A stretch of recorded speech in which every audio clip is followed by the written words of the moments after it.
마태복음 5장 38절에서 48절까지 있는 말씀입니다. 마태복음 5장 38절에서 48절입니다. 봉독해 드리도록 하겠습니다. 또 눈은 눈으로 이는 이로 갚으라 하였다는 것을 너희가 들었으나 나는 너희에게 이르노니 악한 자를 대적하지 말라. 누구든지 내 오른편 뺨을 치거든 왼편도 돌려대며 또 너를 고발하여 속옷을 가지고자 하는 자에게 겉옷까지도 가지게 하며 또 누구든지 너로 억지로 오리를 가게 하거든 그 사람과 심리를 동행하고 내게 구하는 자에게 주며 내게 꾸고자 하는 자에게 거절하지 말라. 또 내 이웃을 사랑하고 내 원수를 미워하라 하였다는 것을 너희가 들었으나 나는 너희에게 이르노니 너희 원수를 사랑하며 너희를 박해하는 자를 위하여 기도하라. 이같이 한즉 하늘에 계신 너희 아버지의 아들이 되리니 이는 하나님이 그 해를 악인과 선인에게 비추시며 비를 의로운 자와 불의한 자에게 내려주심이라. 너희가 너희를 사랑하는 자를 사랑하면 무슨 상이 있으리요? 세리도 이같이 아니하느냐? 또 너희가 너희 형제에게만 무난하면 남보다 더하는 것이 무엇이냐? 이방인들도 이같이 아니하느냐? 그러므로 하늘에 계신 너희 아버지의 온전하심과 같이 너희도 온전하라. 아멘.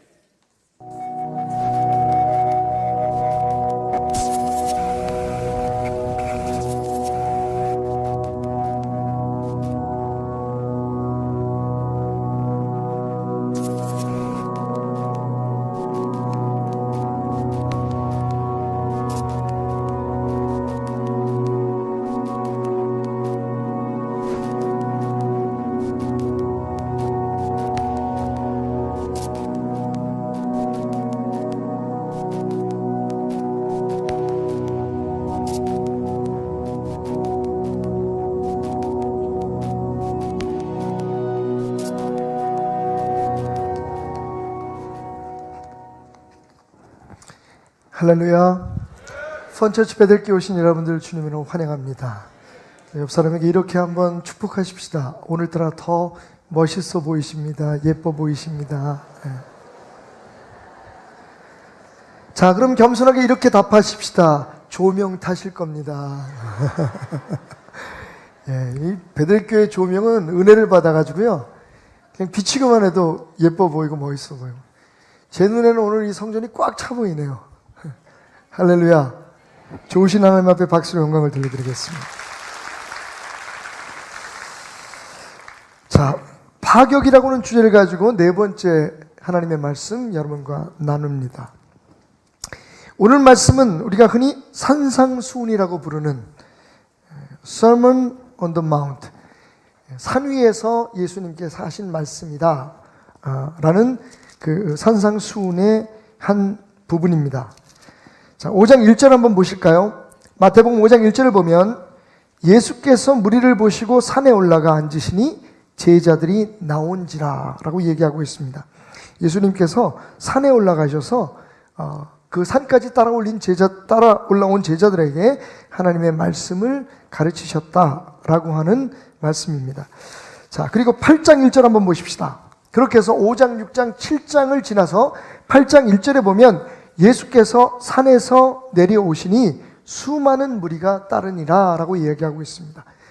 다시 말해서 오늘 우리가 함께 나눈 본문 말씀이 포함되어 있는 이 산상수훈, Sermon on the Mount, 산 위에서 예수님의 설교는 5장 1절에서부터 7장 마지막 절까지 이어지고 있음을 성경은 우리에게 말해주고 있다는 겁니다.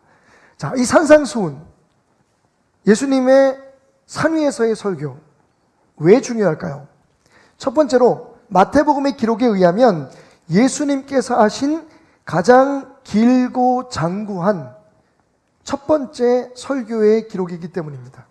예수님이 사역을 시작하셔서 회당에서 가르치시고 병든 자를 고치시고 이런 역사들을 계속 해오셨지만 실제적으로 예수님께서 설교다운 설교로 하신 말씀을 기록해 놓은 부분이 바로 이 5장부터 7장까지 있는 산상수훈이 첫 번째이기 때문입니다.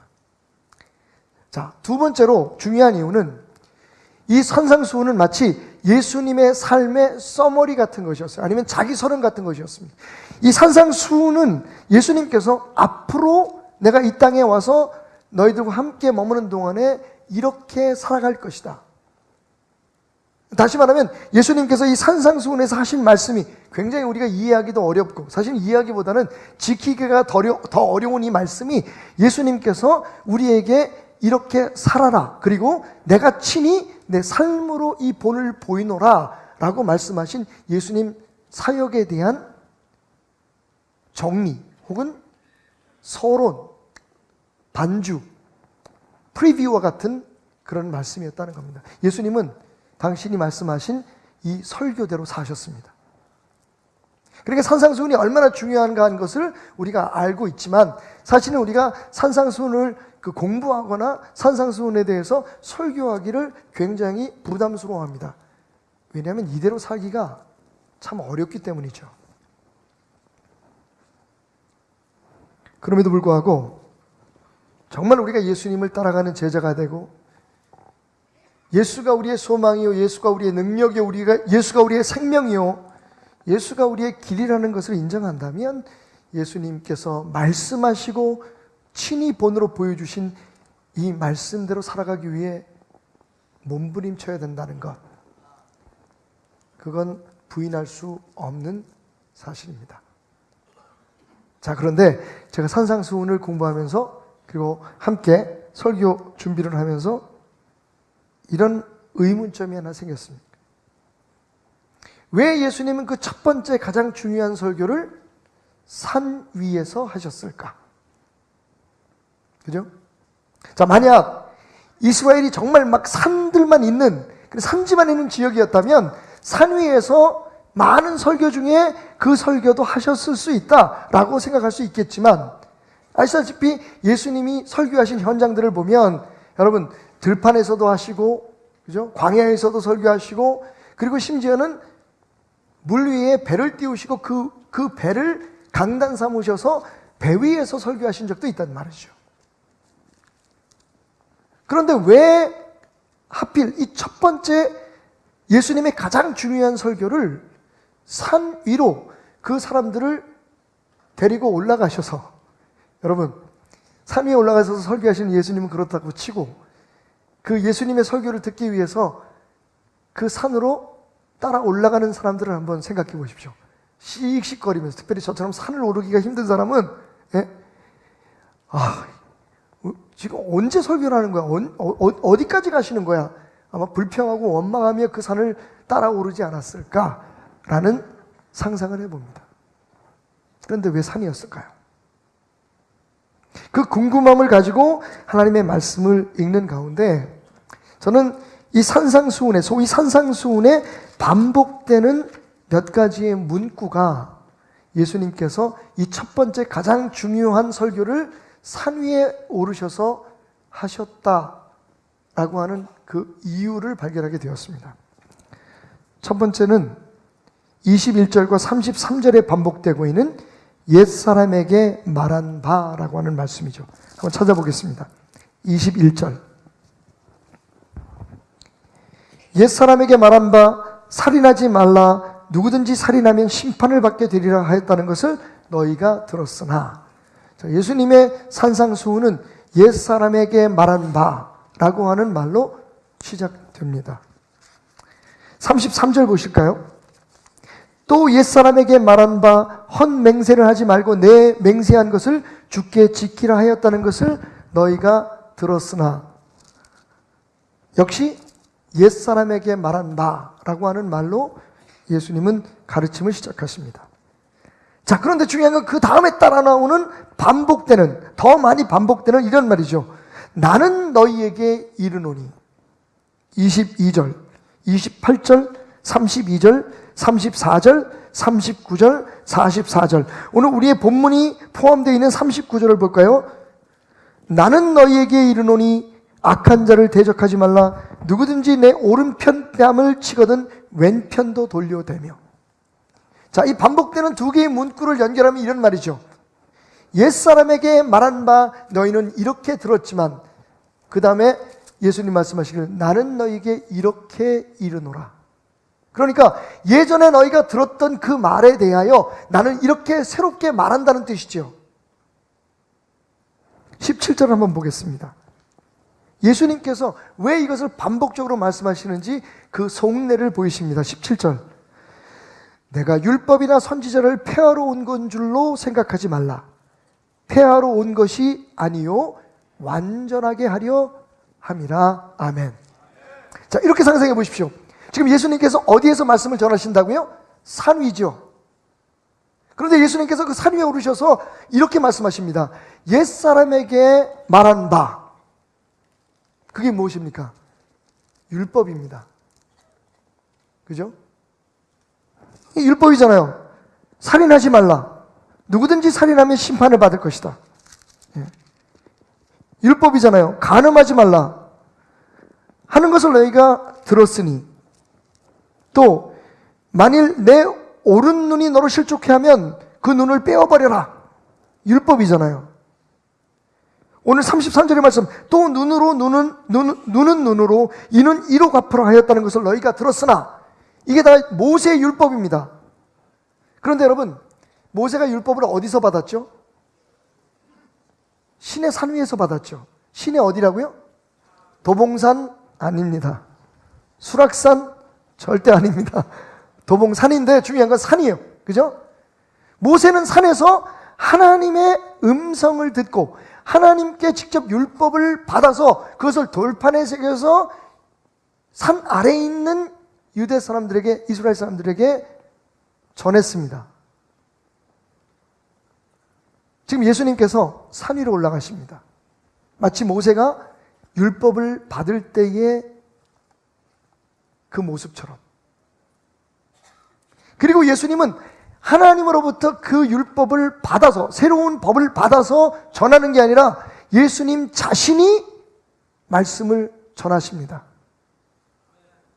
하나님의 권위를 가지고 하나님이신 그분이 이스라엘 백성들에게 주어졌던 옛법, 그 율법에 대해 새로운 해설과 새로운 명령을 유대인들에게 지금 전파하고 계신 겁니다. 자, 이제 여러분 소름 안 끼치세요? 이게 문제라니까. 나는 처음에 그 사실 깨달았을 때 막 소름이 끼쳤어요. 근데 내가 말을 너무 못 알아봐. 이게 말로 전해지면, 그래서 어떨 때는 정말 여러분 머릿속에 들어가서 여러분과 같이 생각을 했으면 좋겠어요. 저를 안 받아주시겠죠? 왜냐면 여러분 속에 있는 그 잡다한 생각들이 다 들킬까봐. 어쨌든 이게 참, 이게 말로는 잘 표현되지 않는 이 느낌. 보세요, 여러분. 지금 예수님은 파격을 하고 계신 겁니다. 유대인들에게 있어서 모세의 율법은 생명이었어요. 하나님을 믿는 가장 정당하고 바르고 옳은 방법, 제일 좋은 방법은 그 율법을 지키는 거였습니다. 그런데 예수님께서 이렇게 말씀하십니다. 너희가 여태까지 들었던 그 율법에 대하여 나는 이렇게 말한다.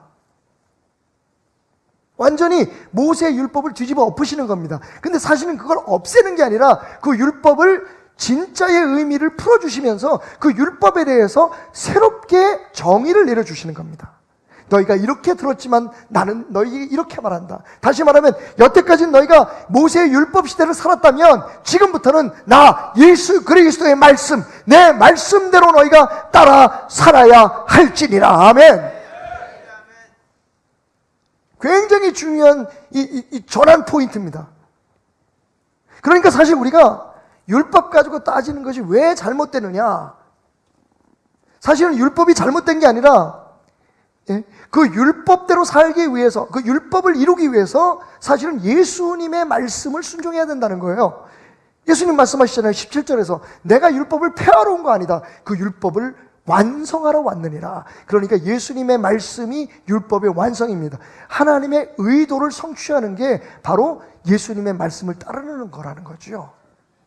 그런 의미에서 예수님께서 이 첫 번째 설교를 모세의 권위를 뒤집어 엎으시면서 유대인들의 그 모든 신앙에 대한 잘못된 자세를 깨부수시면서 파격적으로 모세처럼 산 위에서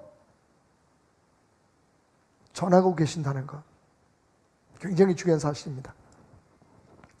자, 그렇다면 여기서 우리가 깨달아야 될 건 무엇일까요? 오늘 이 산상수훈이 어떻게 시작되고 있고 그 내용이 어디에 초점을 맞추고 있는지를 주목해 보십시오. 5장 1절부터 가겠습니다. 예수님의 설교는 이렇게 시작합니다. 2절, 입을 열어 가르쳐 이르시되 심령이 가난한 자는 복이 있나니 천국이 그들의 것이며 애통하는 자는 복이 있나니 그들이 땅을 기업으로 받을 것이요 의에 줄이고 목마른 자는 복이 있나니 그들이 배부를 것이요 긍휼히 여기는 자는 복이 있나니 그들이 긍휼히 여김을 받을 것이며 마음이 청결한 자는 복이 있나니 그들이 하나님을 볼 것이며 화평케 하는 자는 복이 있나니 그들이 하나님의 아들이라 일컬음을 받을 것이며 의를 위하여 박해를 받는 자는 복이 있나니 천국이 그들의 것입니다. 여러분, 눈치채셨습니까? 한 구절만 더 읽을게요. 마태복음 5장 27절 28절입니다. 역시 이 산상수훈 가운데 있는 예수님의 가르침인데 간음에 대해서 이렇게 말씀하십니다. 또 간음하지 말라 하였다는 것을 너희가 들었으니 나는 너희에게 이르노니 음욕을 품고 여자를 보는 자마다 오 주여, 셉니다 이거. 마음에 이미 간음하였느니라. 자, 이쯤이면 여러분들이 눈치를 채셔야 돼요. 모세의 율법과 예수님의 새로운 재해석에는 어떤 차이가 있나요? 모세의 율법은 행위에 대한 기준입니다. 행위에 대한 법이에요. 그죠? 살인하지 말라, 도둑질하지 말라, 간음하지 말라, 이혼하지 말라. 그죠? 모든 게 다 행위입니다. 그리고 그 행위에 대해서 처벌이 있거나 상이 주어집니다. 만약 누군가 너의 눈을 상하게 하면 똑같이 그 사람의 눈을 상하게 해라. 누군가 그 손으로 너를 상하게 하면 그 손을 잘라서 복수해라. 그게 율법이에요. 되게 잔인해 보이시죠? 그런데 왜 하나님께서 그러면 그런 율법을 주셨을까요? 여러분 깊이 생각하셔야 됩니다. 우리가 생각할 때 이 하나님이 왜 그렇게 하셨을까? 심지어는 하나님께서 죄를 지은 사람들을, 그죠? 하나님 앞에 무서운 죄를 지은 사람들, 간음하다가 들킨 사람들, 이런 사람들요, 아이들까지 보는 모든 백성들 앞에서 직접 돌로 쳐서 죽이게 했습니다. 그래서 이 기독교에 대해서 반대하거나 좀 부정적인 생각을 가진 사람들은 기독교가 이거 문제가 있다, 무슨 하나님이 이렇게 잔인하냐고 얘기를 해요. 근데 여러분 가만히 생각해 보십시다. 인간의 잔인함에 대해서 논하자면 하나님께서 그렇게 하신 것이 얼마나 지혜로웠는지. 무슨 얘기냐? 누가 내 눈을 상하게 했어요. 여러분이라면 어떡하겠습니까? 그러면 그 사람 눈을 다 작살내겠죠. 한쪽 눈이 다쳤는데 나는 두 쪽 눈을 다치게 할 거예요.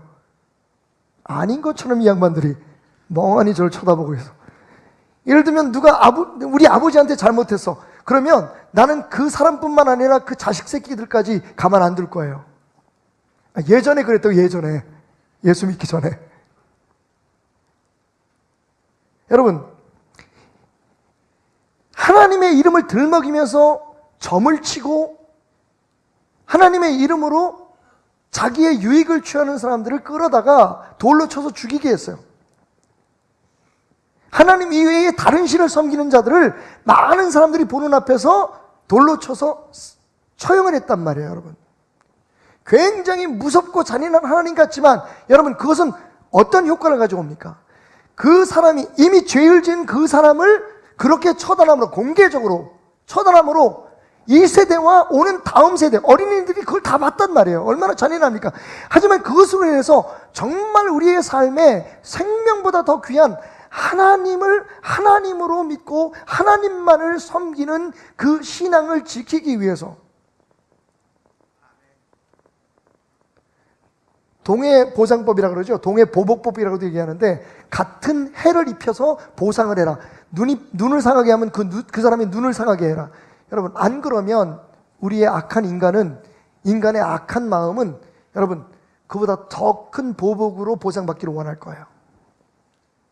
사실은 동해보상법은 개인적인 복수와 그리고 지나친 보복을 방지하기 위한 인간의 악함을 알고 계신 하나님의 적절한 질서 유지의 법이었다는 거예요.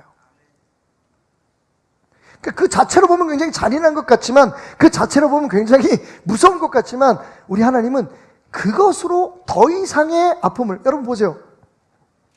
복수는 또 복수를 낳고, 복수는 복수를 낳고, 복수는 복수를 낳고. 근데 그게 만약에 어떤 법이 있어서 공개적으로 그리고 공적으로 집행되면 거기에 대한 우리가 복수를 생각할 수가 없는 거죠. 특히 이스라엘 백성들 가운데 율법을 어기거나 율법 밖으로 벗어나는 것은 무서운 죄악이었으니까요.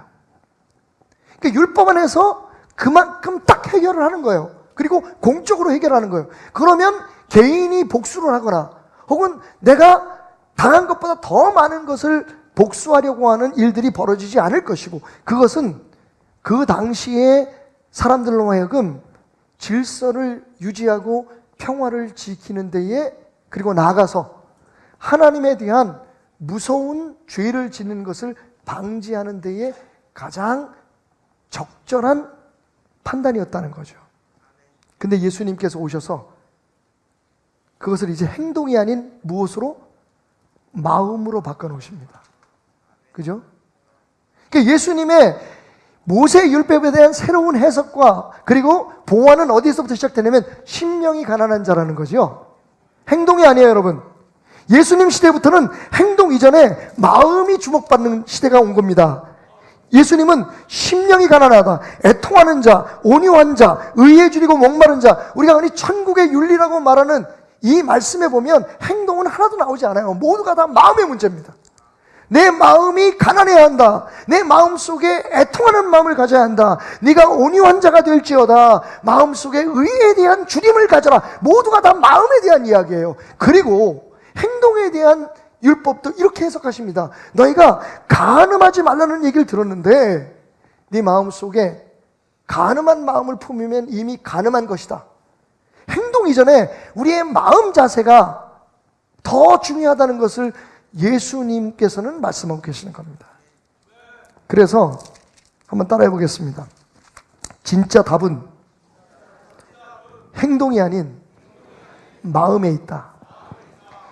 예전에는 하나님께서 이스라엘 백성들의 행동을 가지고 이미 행해진 행동에 대해서 말씀하시거나 그 행동으로 옮기지 마라라고 법을 말씀하셨다면, 그게 모세 율법이라면, 예수님의 율법은 그런데 그 행동이 결과물로 나타나기 전에 너희들의 마음을 지켜라라고 말씀하시는 거예요. 얼마나 옳은 말씀입니까? 우리의 모든 행동은 마음에서부터 나오는 거예요. 그러니까 그 마음부터 다스려라. 행동보다 중요한 건 마음이다. 그러니까 나는 너희들의 마음에 대해서 지금부터 이야기하기를 원한다라고 말씀하시는 거예요. 자, 그런 차원에서 볼 때 오늘 본문 말씀은 정말 놀라운 깨달음을 우리에게 줍니다. 저는 이 본문 말씀을 제 나름대로 어떻게 이름을 붙였냐면 서랍 속의 복음이다라고. 이거 솔직히 서랍에다가 박아놓고 꺼내보기를 별로 좋아하지 않은 말씀이에요. 이렇게 살 수 있는 분 한번 손 들어 보십시다. 누가 내 오른뺨을 때렸어요. 왼뺨 돌려 됩니까? 죽통을 날려, 죄송합니다. 여러분, 누가 내게 옷으로 진 빚을 갚으라 그래요. 근데 야, 이 인간이 얼마나 못됐냐면 겉옷을 벗어달라는 게 아니고 속옷을 벗어달래요. 그럼 여러분, 그래, 속옷만 가져가지 말고 내 겉옷까지 가져가라. 그럼 어떻게? 나는 발가벗는 거예요. 어떤 힘 있는 자가 내가 약하다고 5시까지만 근무해도 되는데 10시까지 무조건 근무하고 하라 그래요. 돈도 더 안 주고. 그러면 여러분, 오케이, 감사합니다, 사장님. 제가 내일 새벽 5시까지 하겠습니다라고 말할 수 있겠습니까? 오리를 가자 그러는 거예요. 야, 너 전쟁에 나가야 돼. 너 내 짐 지고, 나는 양반이잖아. 그러니까 나는 짐을 질 수가 없어. 그러니까 네가 내 대신 내 짐을 지고 가. 그래서 나를 오리를 가지고 한다면, 여러분, 오리는커녕 한 3리만 가다가 아유 다리 아프고 주저앉거나, 자, 지금부터는 더 임금을 주십시오. 그러시면 내가 안 가겠습니다라고 얘기하는 것이 타당한데, 사실은 그러지 말고 너희는 10리를 더 가겠다고 얘기하라는 거예요.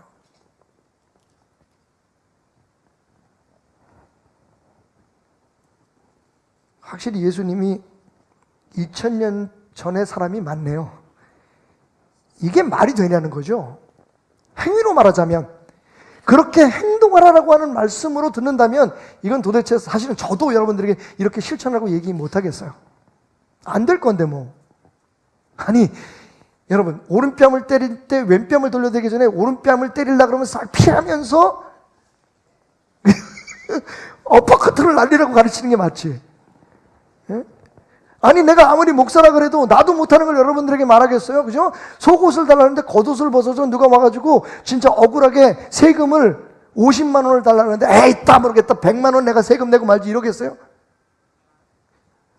50만 원 내라 그러면 어떻게든지 줄여서 내려고 하는 게 우리의 심사인데, 이것도 하나의 문제가 있어요. 마지막에 보면, 내게 구하는 자에게 주며 내게 꾸고자 하는 자에게 거절하지 말라. 어떻게 살라고? 나는 벌써 그럼 거덜났어. 제 책상에 일주일이면 도와달라는 편지가 2만 분씩 올라와요. 만약에 이게 행동 지침이라면, 여러분, 그거 안 하면 내가 목사요? 그러면 도와달라는 사람한테 다 도와주면 나는 어떻게 살라고? 자, 살 수 있는 방법이 있죠. 그렇게 해서 내가 다 도와주고, 나도 믿는 구석이 있으니까, 여러분 집에다 전화를 해가지고 나 좀 도와주세요. 나도 도와주세요. 그럼 여러분도 하나님의 말씀대로 순종하려면 어떻게 해야 돼요? 도와주셔야 돼요. 날 거절하면 안 돼요. 그렇게 해서 먹고 살 수는 있겠지만, 여러분, 그게 말이 되겠습니까? 이게 예수님의 말씀이에요.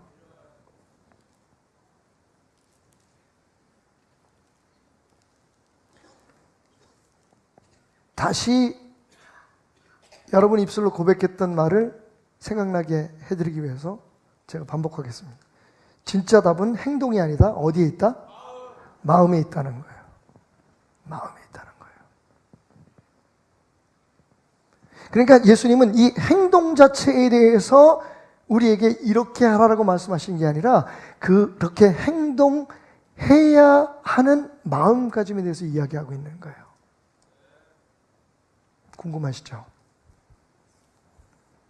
설명에 들어가겠습니다. 첫째, 오른뺨을 때리면 왼뺨을 돌려대라.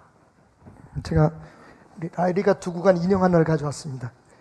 사실은 더 극적으로 하려면 누군가를 한 분 모시고 나와가지고 직접 싸대기를 때려봐야 되는데, 그래서 인형으로 대신하겠습니다. 자, 이 토끼 인형의 오른뺨입니다. 여기를, 그죠? 저하고 이렇게 마주보고 있을 때, 제가 이 토끼 인형의 오른뺨을 때리려면 어떻게 해야 될까요?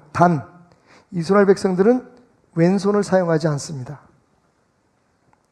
누구를 축복하거나 누구를 편달할 때, 지도 편달할 때, 누구를 벌하거나 할 때, 유대인들은 오른손을 사용하지 왼손을 사용하는 것을 금기로 생각하고 있죠. 유대인들 가운데도 왼손을 쓰는 사람들이 있었습니다. 그 유일하게 하나님께서 특별한 전쟁을 위해서 왼손을 사용하는 레위 사람들을 키우셨어요. 그 이외의 모든 사람들은 항상 모든 일을 거룩한 손, 오른손으로 행해야 했습니다. 자, 그런 전제 아래서 제가 이 토끼의 오른뺨을 때려보겠습니다. 어떻게 때릴까요? 자, 마주보고 때리는 방법은 한 가지예요. 손, 등으로 때리는 겁니다. 그죠? 이게 무슨 뜻인지 아시겠죠? 이건 모욕하는 겁니다. 자, 그런데 이 오른뺨을 맞은 토끼가 왼뺨을 돌려대면 그 다음에 맞는 건 어떻게 되죠? 그 다음엔 지대로 맞는 거죠. 이렇게 손바닥으로 딱.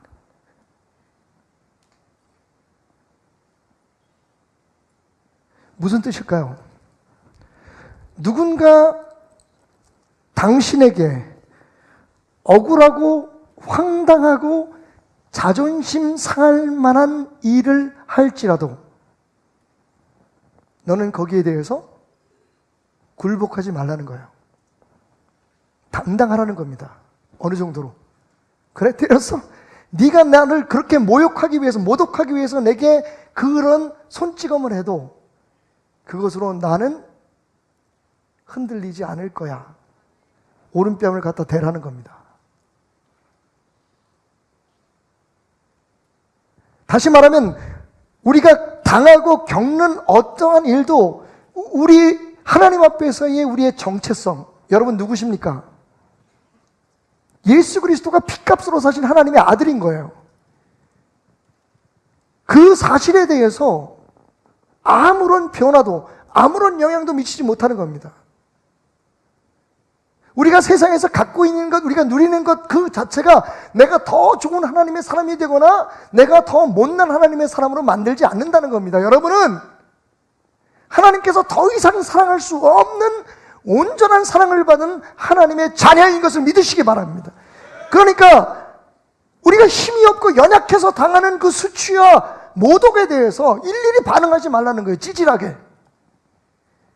앞에서는 못하면서 뒤에 가서 이상한 악플 달고, 누구 한 사람이 나보다 더 약한 사람이 당하면 거기에 대해서 막 그 사람을 죽일 듯이 개떼처럼 모여들어가지고 한 사람을 멸시하고, 그게 모두 다 어디서 나옵니까? 우리의 자존감의 결여에서 나오는 거예요. 저는 지금 세상적인 자존감을 얘기하는 게 아닙니다. 하나님의 자녀로서의 자존감을 이야기하는 겁니다. 여러분, 예수님께서 말씀하실 때 그 설교를 들었던 대부분의 사람들은 한번 생각해 보십시다. 이 사람들은요, 사회적으로 가난하고 신분적으로 천대받던 사람들이 대다수였습니다. 아니, 그 가운데 유대의 귀족이 있고 이스라엘에 그냥 높은 사람들이 있고 돈 많은 부자가 있었다고 치십시다. 그래도 여전히 그 사람들은 로마의 침략을 받은 나라의, 로마의 속국의 백성들이었습니다.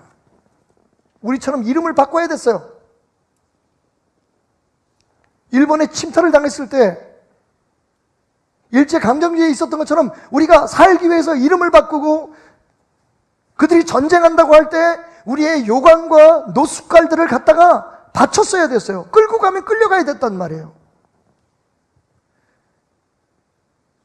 근데 그때 그 수치와 모독 가운데 어떤 사람은 육체적으로는 그런 고통을 당하고 신분적으로는 수모를 당했지만 마음만은 조선은 독립국가다. 조선인은 당당한 자주민족이다. 자주국민이다라고 하는 그런 마음을 지킨 사람들이 있었습니다. 그게 바로 3.1운동의 정신입니다. 여러분, 3.1운동은 일제에 대해서 우리가 전쟁을 선포한 거 아니에요. 무슨 힘이 있어서요?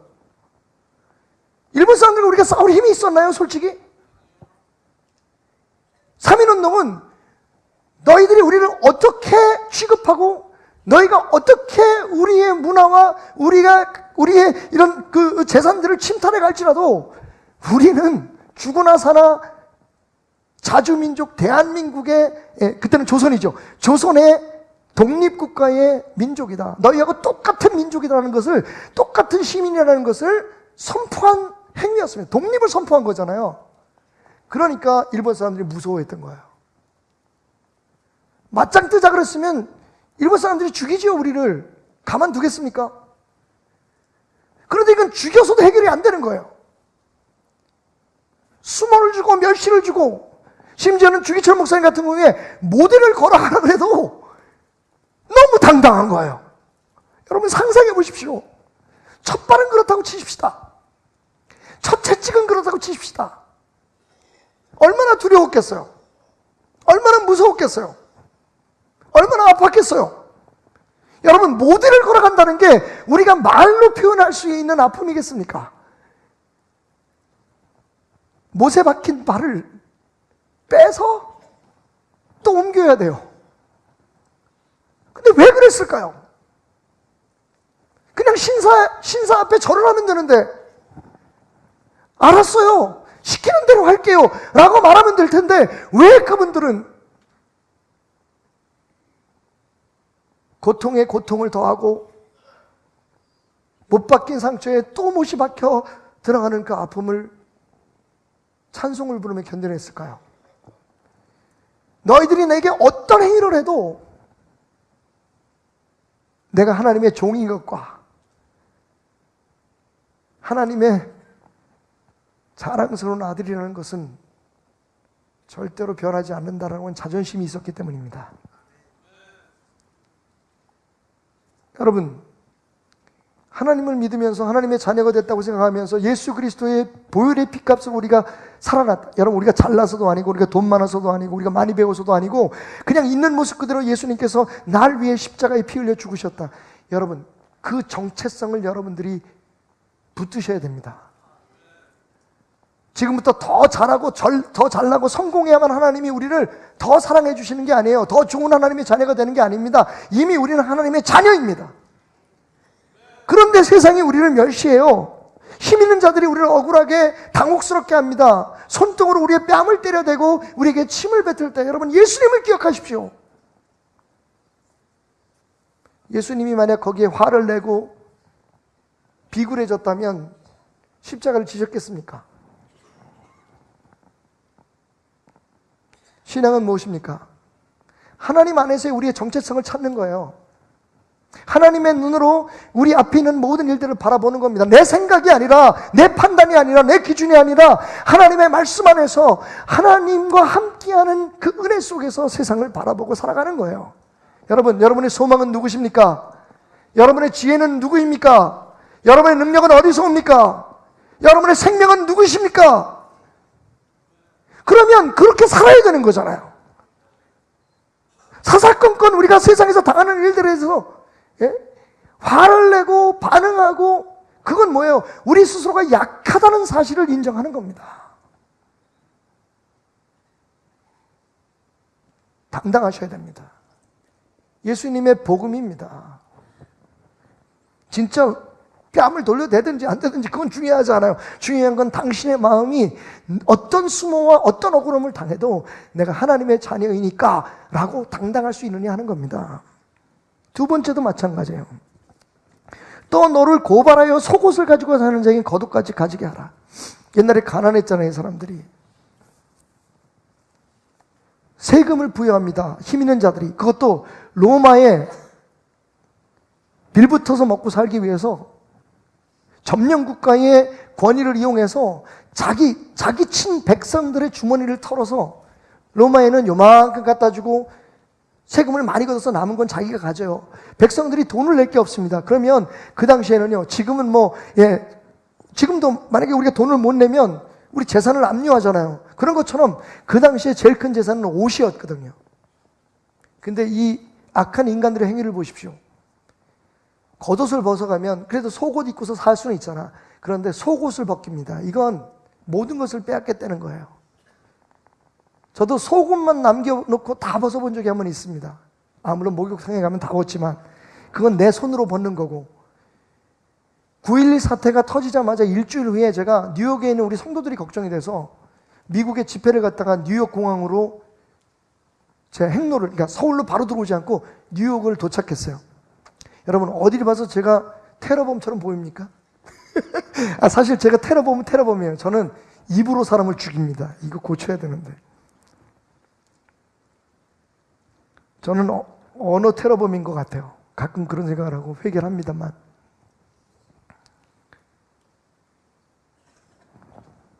공항을 들어가는데 저를 불러요. 그러더니 2명의 그 공항 경찰이 저를 데리고 큰 엘리베이터를 데리고 지하로 내려가더니 옷을 벗으래요. 알죠? 9.11 사태가 터지고 바로 나오면 저는 외국인이니까 그 사람들이 그런 권리가 있어요. 자국의 그 안전을 지키고, 그죠? 평화를 지키기 위해서 나를 조사한다는 것에 대해서는 이해가 없었습니다만, 그런데 그 사람이 내게 옷을 벗으라는데 얼마나 모멸감이 느껴지든지요. 그래도 어떻게 해요? 벗어야지, 무서운데. 등치가 이래요.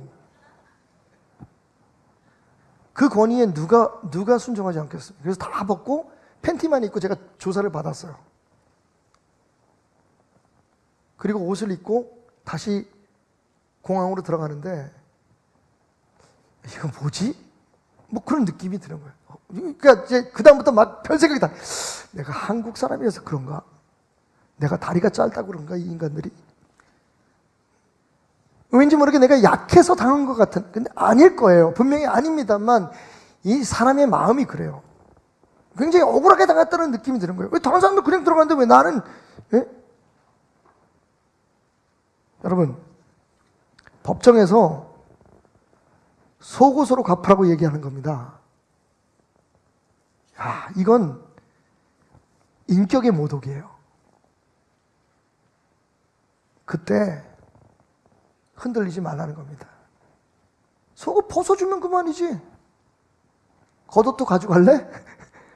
가져가세요. 당신이 어떤 방법으로, 당신이 어떤 권력과 당신이 어떠한 부당한 방법으로 나를 힘들게 해도 제 안엔 예수님이 계십니다. 나는 하나님의 자녀입니다. 힘 있는 사람 같으면 그럴 필요 없겠죠. 맞고 소하고 싸우면 되지.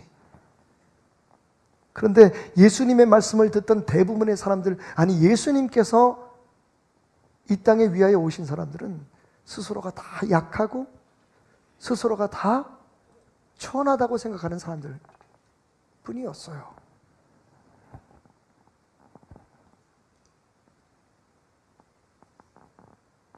오리를 가자 하면 십리를 가라.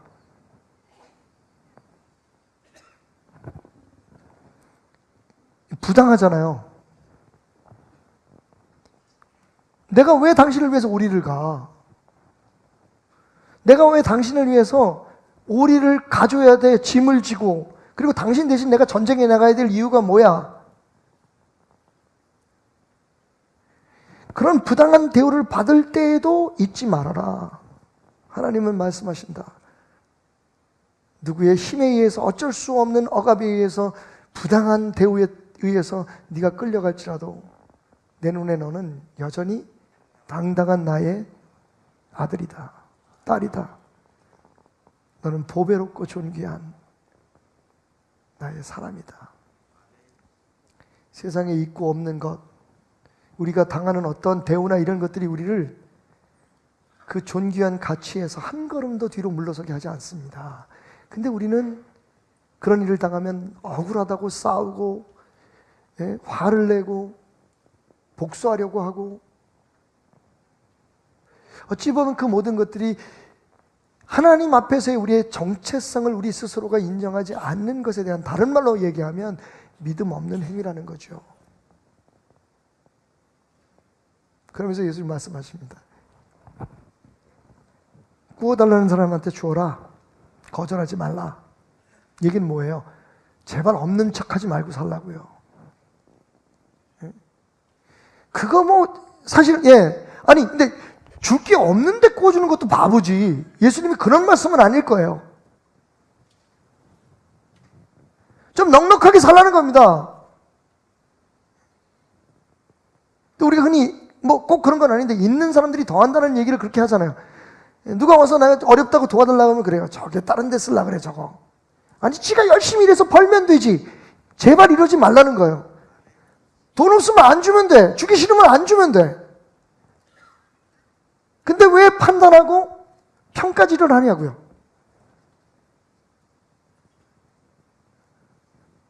맞아요 여러분. 우리 많이 겪어봤잖아요. 조금 아까 무릎 꿇고 앉아가지고 다리가 없는 것처럼 쪼그리고 앉아서 동령하시던 분이 돈을 주니까 오후 되니까 퇴근을 하더라고. 없어 그 자리에. 많은 사람들이 그렇게 얘기해요. 그런 사람 도와주면 안 돼. 그거 알면 도와주면 안 되죠. 그런데 하도 그렇게 당하다 보니까 우리가 아주 속이 이게 쪼그라들어 버렸어. 그냥 누가 와서 뭘 좀 도와달라고 그러고 뭘 하면 일단 마음이 딱 좁아져 버려. 내가 그냥 번 돈인 줄 알아 이게?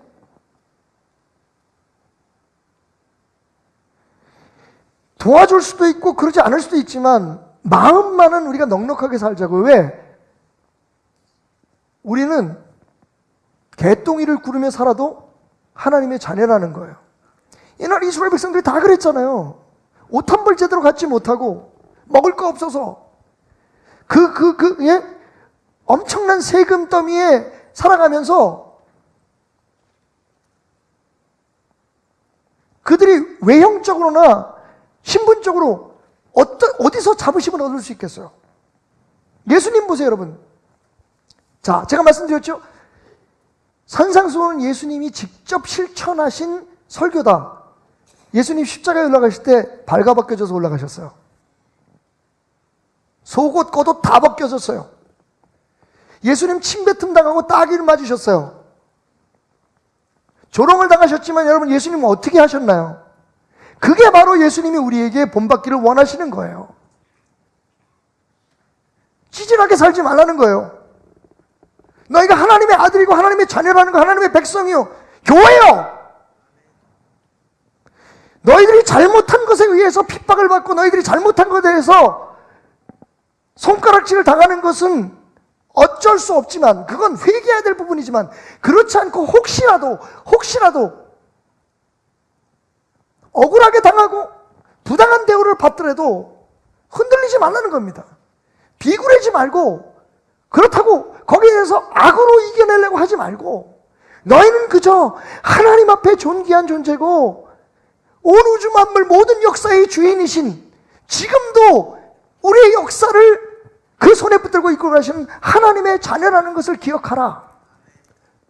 오른뺨을 떼면 왼뺨을 돌려대는 그런 자세로, 속옷을 벗겨가면 내 겉옷까지 가져가라. 오리를 가져가면 심리를 가주는 그런 열심과 당당함으로 하나님의 자녀로서 넉넉하게 살아가라. 그러면서 예수님께서 마지막으로 정리를 하시잖아요. 이렇게 말이죠. 이같이 한즉 하늘에 계신 너희 아버지의 아들이 되리니. 우리는 아들이죠. 믿습니까? 여러분, 하나님의 딸인 걸 믿습니까? 그런데 이렇게 살아야 진짜 아들답게 사는 거예요. 그리고 우리가 그렇게 해석하기가 어렵던 48절의 말씀이 이해가 되는 거죠. 그러므로 하늘에 계신 너희 아버지의 온전하심과 같이 너희도 온전하라. 우리가 하나님처럼 될 수 있어요? 없어요?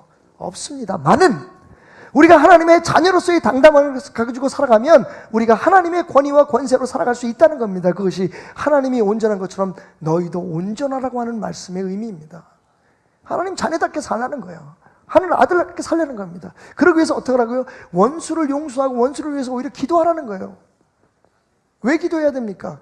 여러분, 그 원수가 지금은 힘이 있어서 우리를 침탈하고 우리의 권위를 뺏어가고 우리를 모멸해도 그들은 지옥 갈 거 아니에요. 우리는 끝을 봐야 되잖아요. 지금 우리가 당하고 있는 상황이나 우리가 처해 있는 환경이 아니라 하나님 앞에 설 그날을, 우리 아버지가 누구이고 그 하나님이 우리를 위해서 무엇을 하셨는지, 그리고 지금도 우리를 뭐라 부르고 계신지.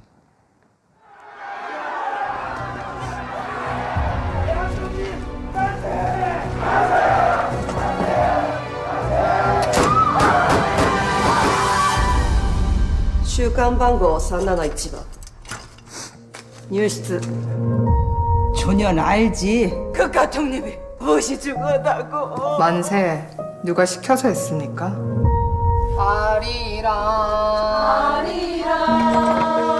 우리 또래 같은데 말 나요.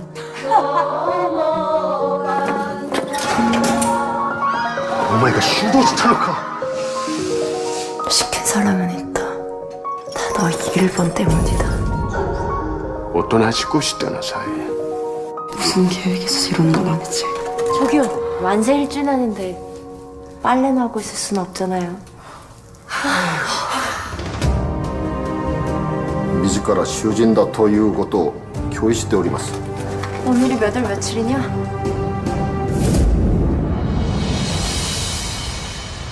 この部屋で始まりました。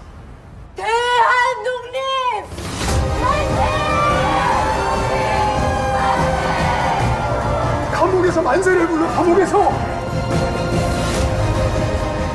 최후의 1위까지, 최후의 일가까지 떳떳하게 외쳐라. 왜 그렇게까지 하는 거요?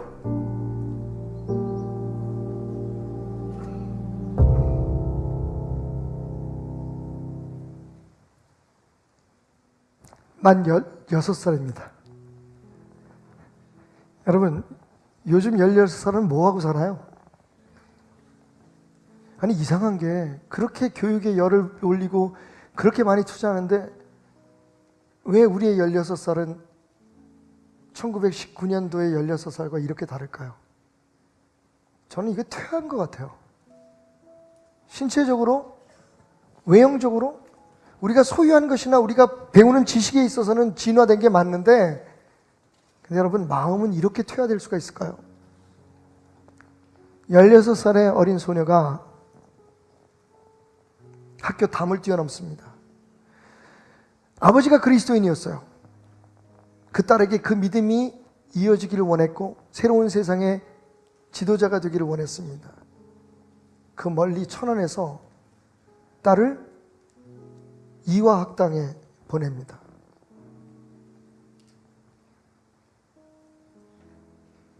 그런데 3.1운동이 일어난 거예요. 학교 선생님들이 말립니다. 니들 나가지 마라. 검은 저고리에 흰 치마를 입고 그 소녀들이 담을 뛰어넘습니다. 그리고는 길거리에 뛰어나가서 만세를 부르다가 잡히죠.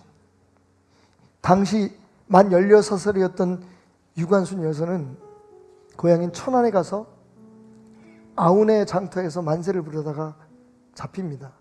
얼마나 일본 사람들이 보면 악랄하게 외쳤든지 공주법정에서 5년이라는 형을 받게 돼요. 그 어린 소녀가. 그리고 중형이다가 보니까 서울로 이송이 돼서 서대문 형무소, 우리가 잘 아는 8호실에, 여러분 3평입니다. 여러분 화장실이 몇 평이십니까? 거기에 혼자도 아니고 여러 소녀들이 함께 갇히게 되죠. 똥통을 부들켜 안고 자야 했습니다. 그리고 1년이 지난 어느 날, 우리에게 알려지지 않은 사실이지만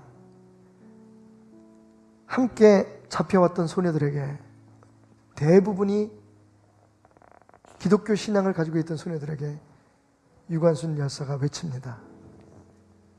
만세 운동한 지 1주년이 되었는데 우리가 여기서 빨래만 하고 있을 수는 없지요.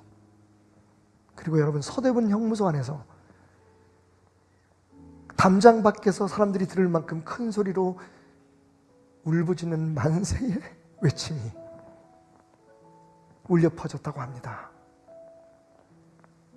그 일로 유관순 열사는 17살에 다시 법정에 서게 되죠. 그때 네가 잘못을 인정하면 세상 밖으로 내보내주겠다, 감옥에서 내보내주겠다고 말하는 법관에게 이렇게 얘기했답니다. 지금 이 나라 이 땅 어디든 감옥 아닌 곳이 있느냐? 여러분, 있습니까가 아니고 뭐라고요? 있느냐? 당당하게. 밖에 나가도 감옥이긴 마찬가지인데 나는 차라리 여기 있겠다. 그리고는 자기가 앉았던 의자를 집어서 법정을 향해 집어 던졌답니다. 여러분, 왜 우리는 그 어린 소녀의 이 호기 앞에 가슴이 울렁거리는 걸까요? 그냥 우리가 표현하지 못하는 분노와 우리 안에 감춰져 있는 그 자존심, 열등감 때문에 뒤에서 큰 소리 치고, 난 뭐 약하고 아픈 사람 보면 막 가도 씹어대고, 누가 뭐 잘한 거 잘한다고 칭찬 한 번 제대로 못 해주는 이런 우리들의 마음 속에 도대체 이 16살짜리 소녀가 던진 메시지는 뭘까요? 결국 그녀의 몸은 여러 조각으로 잘려서 죽었다고 알려집니다. 제넷 월터라고 하는 이화학당의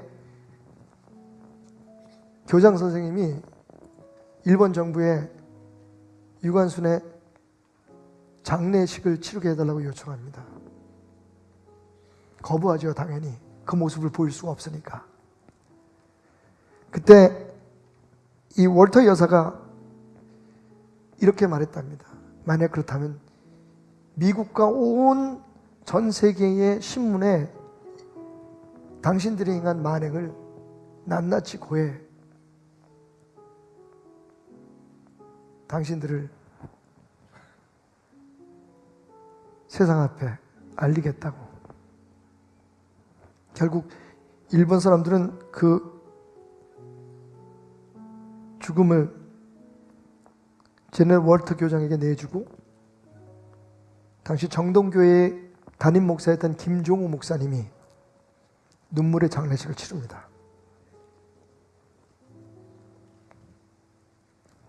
오늘 여러분에게 독립선언문을 나눠드렸습니다. 마침 오늘 아침에 따끈따끈하게 우리 박진수 집사님이 당신이 속해 있는 그 단체에서 독립선언문을 100주년을 맞아서 너무 좋아서 예.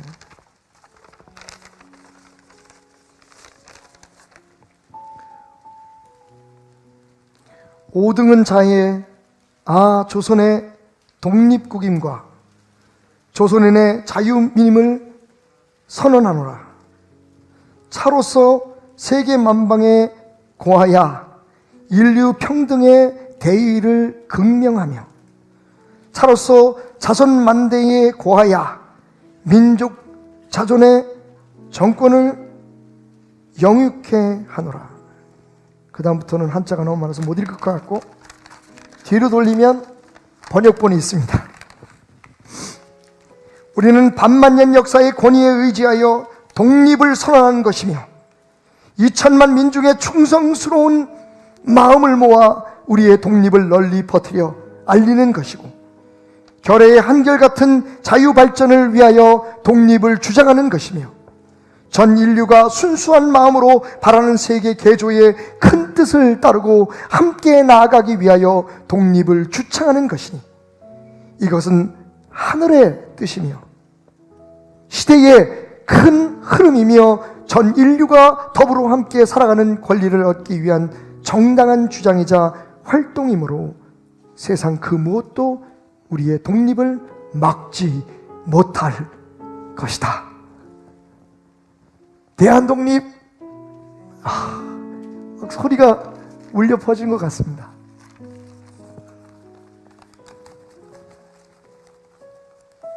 오늘 여러분의 마음속엔 어떤 외침이 있습니까? 억울하십니까, 여러분? 답답하십니까? 세상 돌아가는 거에 불안하십니까? 이러다가 어쩌지? 여러분, 하나님은 믿습니까? 그 하나님이 우리의 삶의 주인이시며 이 역사의 주관자이심을 여러분 인정하십니까? 신앙은 무엇입니까? 하나님을 믿는다는 것은 우리의 선언과 함께 모여 부르는 찬송으로 증명될 수 있는 겁니까? 아닙니다, 여러분. 억울하게 당하시고 비참한 대우를 받아도 여러분은 하나님의 자녀입니다. 세상 그 무엇도 어떤 힘도 대한민국이 독립국가인 것을 인정하지 않을 수 없었듯 여러분 하나님의 자녀임을 인정하지 않을 수 없을 것입니다. 왜냐하면 천지 만물의 주인이신 하나님이 말씀하시기 때문입니다. 너는 내 사랑하는 아들이요 딸이란다. 여러분, 허리를 펴십시오. 어깨를 펴십시오. 여러분은 하나님의 자녀입니다. 투덜거리고 찌질하게 불평하고 다른 사람 잘 못되는 걸 기뻐하고 괜히 아무 생각도 없이 다른 사람의 고통에 동참하지 마십시오. 너그러워지십시오. 하나님의 아들이요 딸임을 잊지 마십시오. 제가 분명히 말씀드리지만 여러분의 미래는 하나님 앞에서의 영광이 될 것입니다. 지금 무엇이 있고 없고를 너무 두려워하지 마십시오. 진리는 우리를 자유롭게 하기 전에 우리를 좌절하게 합니다. 이 박태남이가 약하다는 것, 이 박태남이가 능력이 부족하다는 것, 처음 그 진리 앞에 섰을 때 저는 얼마나 비참했는지 모릅니다. 하지만 우리는 믿습니다. 예수께서 자기를 믿은 유대인들에게 이르시되 너희가 내 말에 거하면 참 내 제자가 되고 진리를 알지니 진리가 너희를 자유롭게 하리라. 예수 안에서 새로운 진리를 발견했을 때 저는 저희 부족함과 연약함을 뛰어넘어 자유할 수 있게 되었습니다. 예수님 말씀하십니다. 너는 부족하지만, 너는 연약하지만, 너는 자랑스러운 내 자녀라고.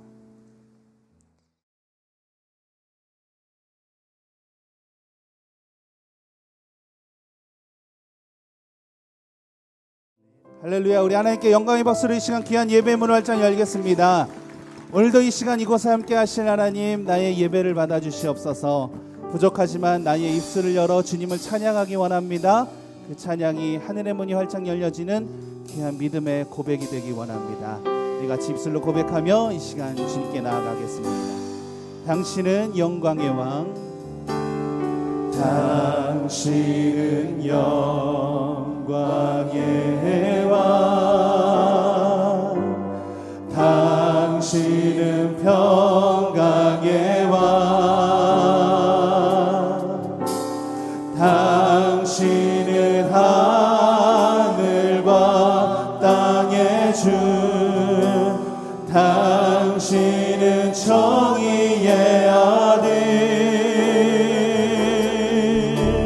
천사가 무릎 꿇고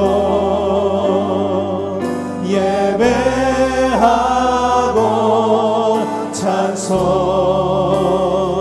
찬송하네. 영원한 생명 말씀, 당신은 예수 그리스도 주. 호산나 다윗의, 호산나 다윗의 자손께 호산나 불러 왕 중의 왕.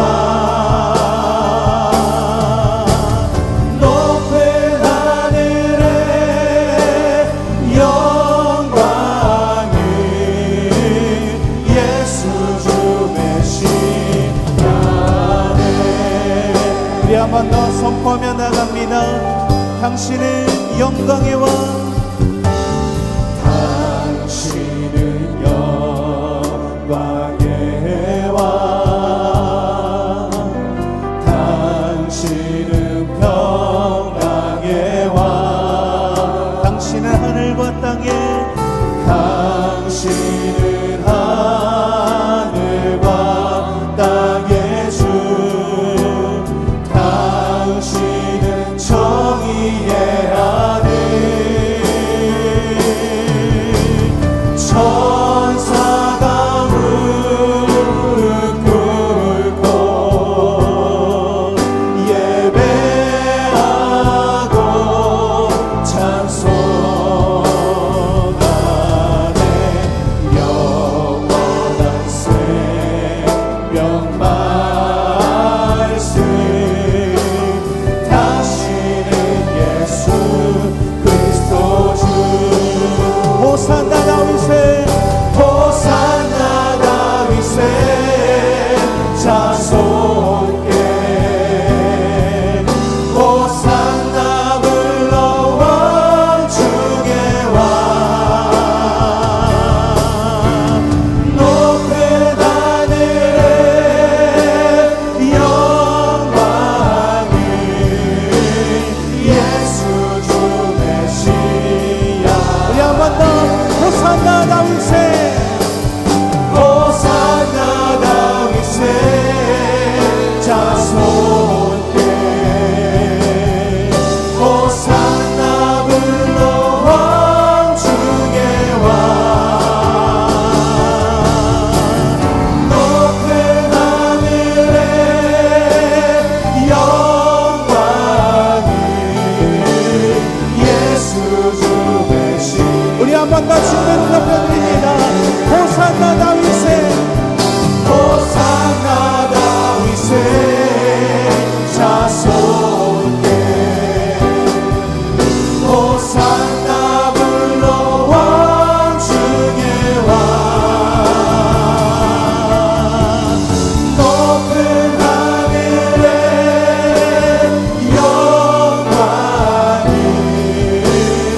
예수 주 대신.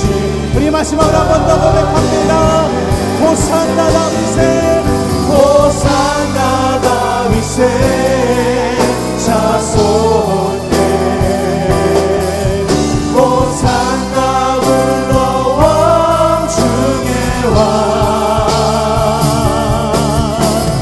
높은 하늘에 영광을 예수 주 메시아 예수 주 메시아 예수 주 메시아 예수 주 메시아 예수 주 메시아네. 할렐루야. 나의 왕 되신 주님을 찬양합니다. 오늘도 이 시간 이곳에 함께 하실 주님을 모십니다.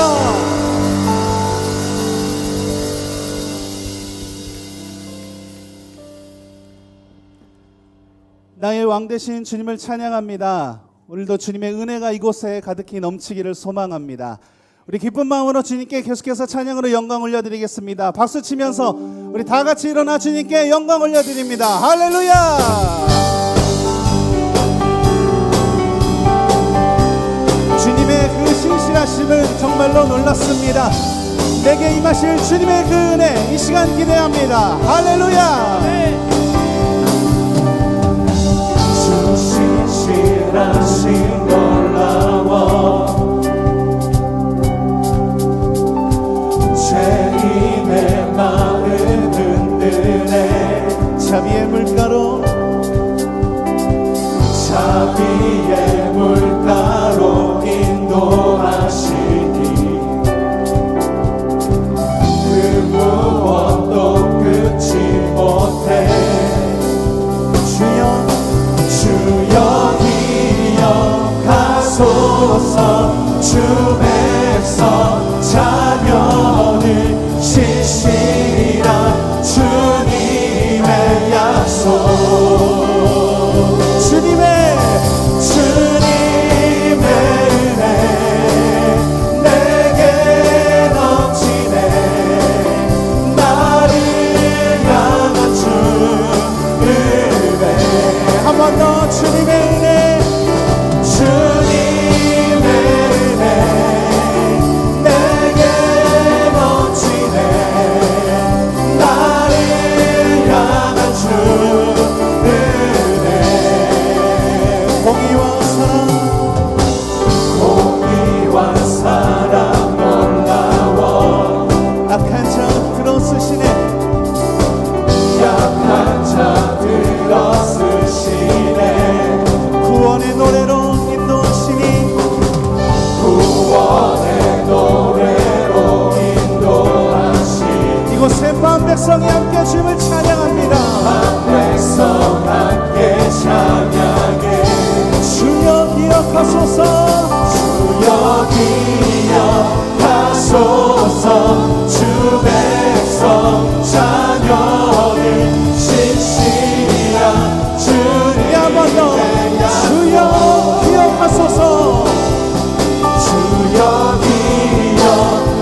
기억하소서 주 백성 자녀를 신실한 주님의 약속 주님의 은혜 주님의 은혜 내게 넘치네 나를 향한 주 은혜 주님의 은혜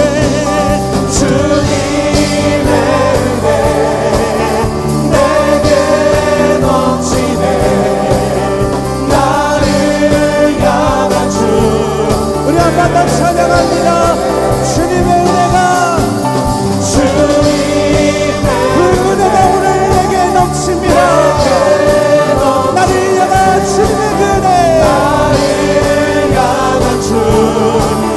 마지막으로 한 번 더 주님의 은혜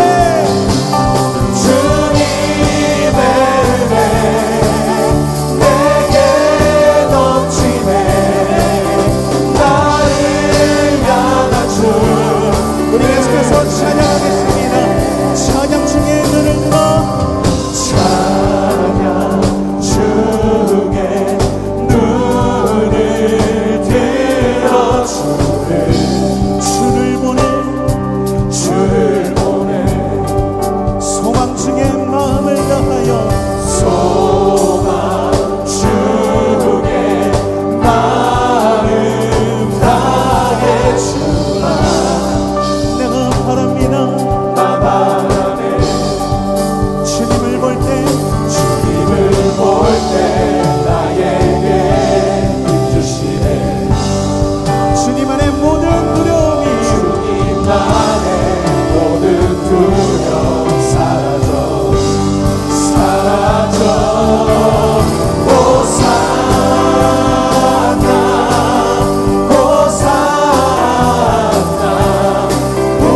주 하나님 찬양 받으실 주님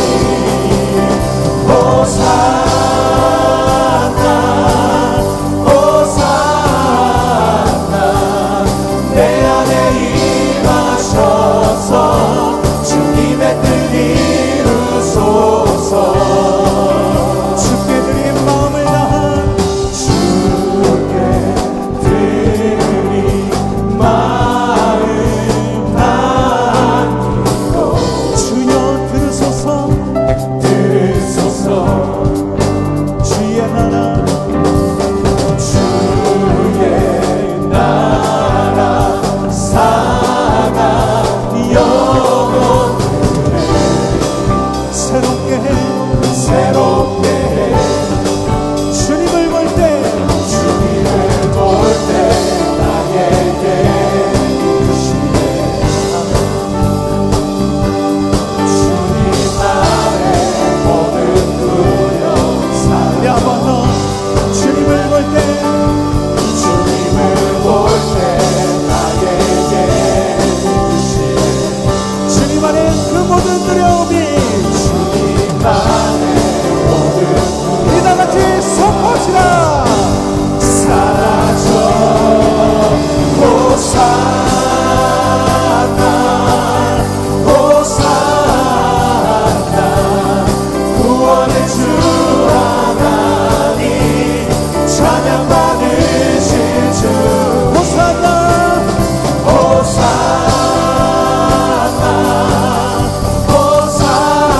호산나 내 안에 임하셔서 주님의 뜻이 선포합니다 호산나 호산나 호산나 구원의 주 하나님 찬양 받으실 주 호산나 호산나 호산나 내 안에 임하셔서 주님의 뜻 이루소서 할렐루야 호산나 호산나 외치며 주님의 뜻을 이루게 하길 원합니다 할렐루야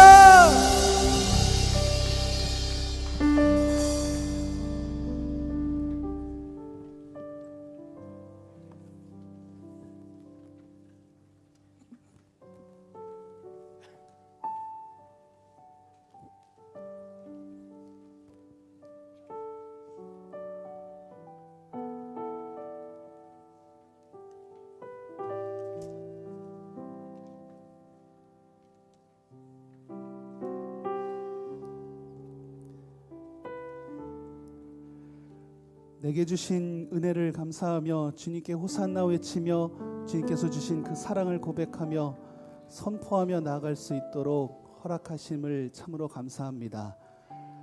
그 은혜 가운데는 십자가의 은혜가 있음을 고백합니다. 오늘도 이 시간 나를 향한 주님의 그 사랑이 십자가의 그 귀한 은혜로 생겨났음을 기억하며 또한 묵상하며 주님께 나아가는 시간이 되었으면 좋겠습니다. 내게 주신 귀한 주님의 음성, 그 음성을 내가 온전히 받기를 원합니다. 우리 같이 찬양으로 고백하며 시간 주님께 나아가겠습니다.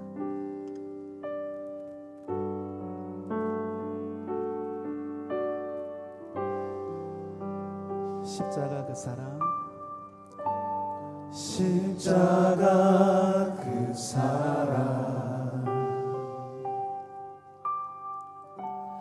멀리 떠나서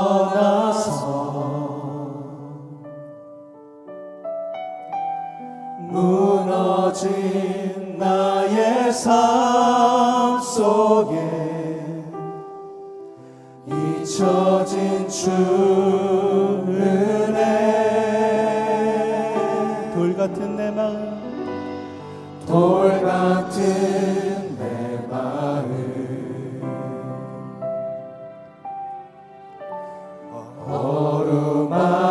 어루만지사 다시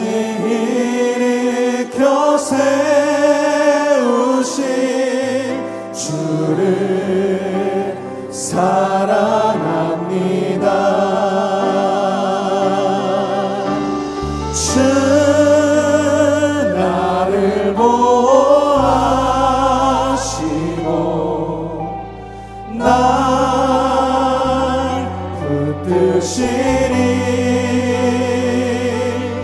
나는 외롭고 존귀한 주님의 자녀라.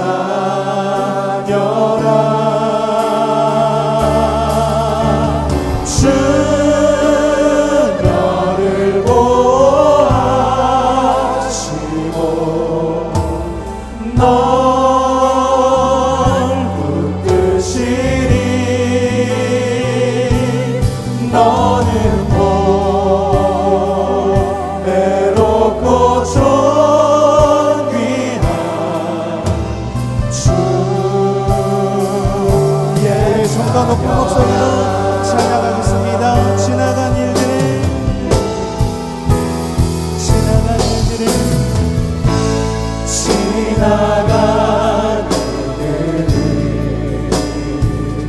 기억하지 않고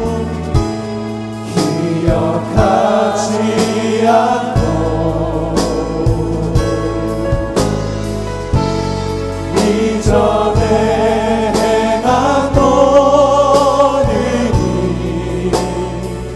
생각지 않으리.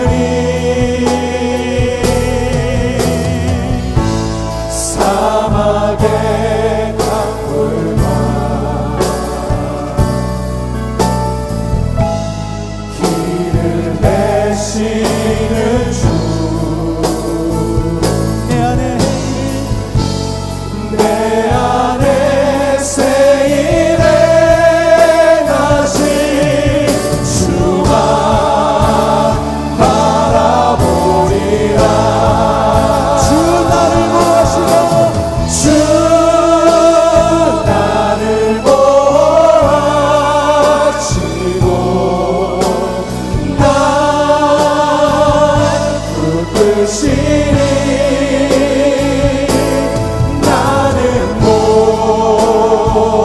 외롭고 존귀한 주님의 자녀라. 주 나를 보호하시고 주 나를 보호하시고 널 붙드시니. 나는 외롭고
함께 하실 주님을 찬양합니다.